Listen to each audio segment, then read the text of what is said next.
Ever wondered what it's like to sleep inside a cave carved into ancient rock? In the heart of Cappadocia, I spent a night in one of the region's famous cave hotels, and it was nothing like I expected. From waking up beneath centuries-old stone ceilings to sipping tea with a view of hot air, balloons drifting across the morning sky, this surreal experience was both magical and unforgettable. Here's exactly what happened when I checked in for the night. Today we will talk about I slept in a cave hotel in Cappadocia. Here's what happened.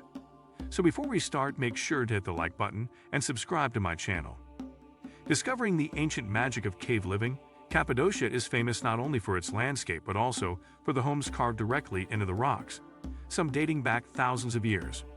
I had heard about these cave hotels before, and now finally I was here to experience one myself. After getting off the bus, I walked through narrow cobbled streets surrounded by small shops, friendly locals, and the occasional stray cat lounging in the sun. It felt untouched by time, as if modern life had gently settled into the old bones of the past. My hotel was perched on a gentle slope overlooking the valley. At first glance, it looked like a natural extension of the rocky hill it was carved into. The entrance was a small wooden door framed by curved stone, half hidden by climbing vines and traditional Turkish lanterns. Stepping in my cave room. When I opened the door to my room, I felt as though I had entered a secret world. Everything was carved into the rock, walls, ceilings, alcoves, and even the shelves. The air was cool and dry, a welcome escape from the heat outside.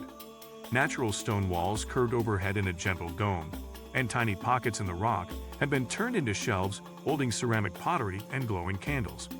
The bed, large and inviting, was tucked into a cozy nook in the stone. I ran my fingers across the textured walls, amazed by how smooth some areas had become from years of use. The lighting was soft and warm, giving the space a quiet intimacy. Despite its primitive origins, the cave room had all the modern comforts: hot running water, heated floors, high-speed internet, and even a small flat-screen television cleverly embedded into the rock wall. How it feels to sleep in a cave. That night, I finally understood the real magic of a cave hotel. As I crawled into bed, wrapped in soft cotton sheets and a traditional wool blanket, I could hear absolutely nothing. No traffic, no buzzing electronics, just stillness. There was something deeply comforting about being surrounded by solid rock. It felt like I was being gently held by the earth itself. The room was naturally insulated, remaining at a perfect temperature, without any air conditioning or heating required. I drifted off to sleep quickly, lulled by the silence and the calm of the environment.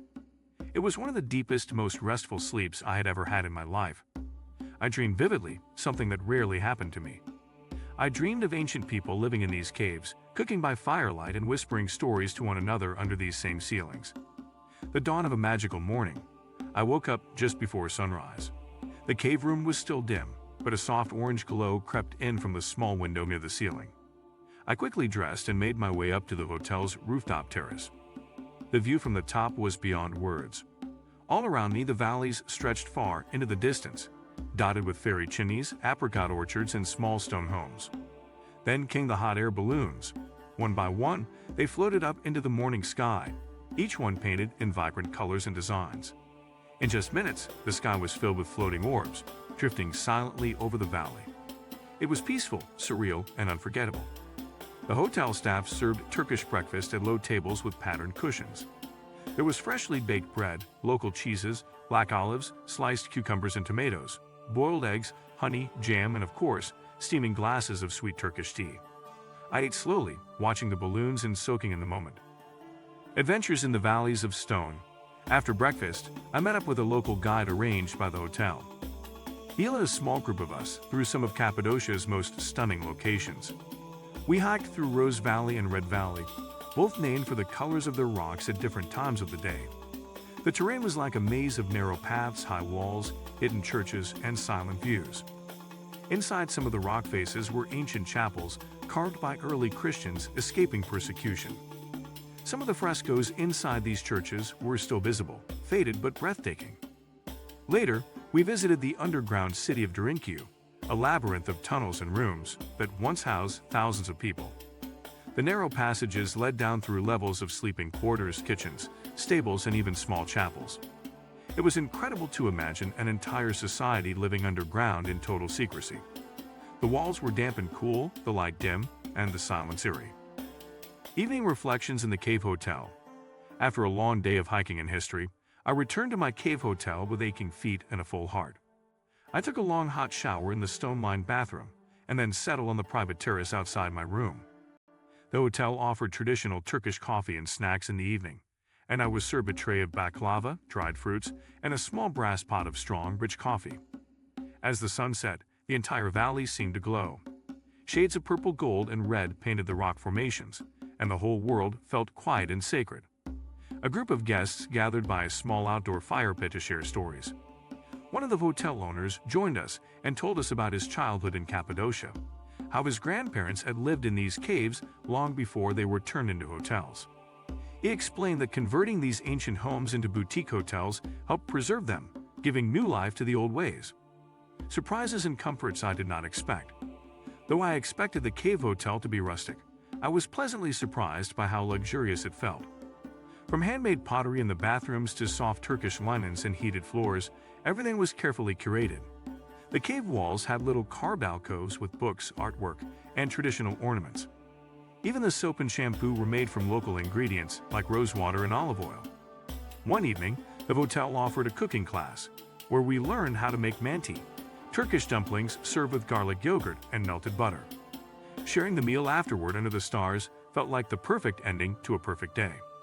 The hotel also had a small library and a meditation room, both carved in the rock. These quiet spaces added to the atmosphere of serenity. Cappadocia's spell stays with you. As my final night approached, I found myself not wanting to leave.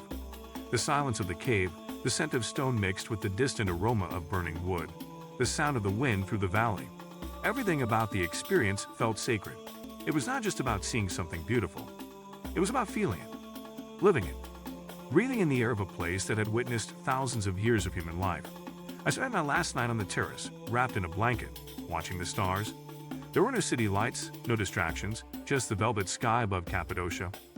I thought about the people who had come here before me, the travelers and nomads, the families and monks, and how each had left behind a story etched into the rock. It had become more than a place to stay. It felt like a living piece of history, a space that quietly whispered ancient stories while offering modern peace. The balance between tradition and luxury was unlike anything I had ever experienced. Staying in a cave hotel in Cappadocia was not just a tick off a travel bucket list, it was a transformation. If you liked this video and would like to see more like it, please give it the thumbs up. Leave a comment and click the button to subscribe.